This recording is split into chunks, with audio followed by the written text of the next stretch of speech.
Nous sommes en 1976 aux Jeux Olympiques de Montréal, dans un gymnase. Une athlète de 14 ans, venue de Roumanie, qui porte le dossard 76 et qui se nomme Nadia Comaneci, propose une réception parfaite suite à un mouvement parfait qu'elle vient de réaliser aux barres asymétriques. Ce mouvement est tellement parfait que les 20 secondes qu'il dure, un temps suspendu, laissent à penser que le corps d'enfant qu'il exécute pourrait ne jamais retrouver le sol, tant Comaneci semble s'être affranchi de la gravitation.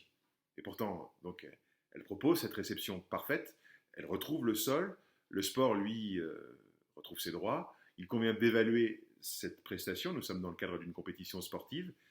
elle a 10, la note parfaite, la note suprême, c'est une première dans l'histoire du sport, mais chacun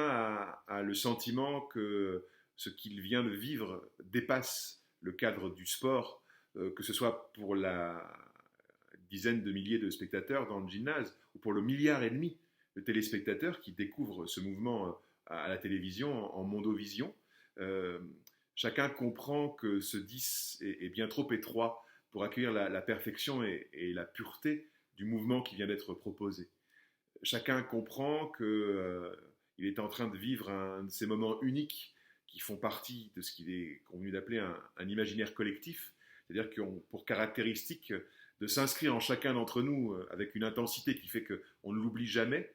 tout en se souvenant du contexte précis, de l'endroit et du moment où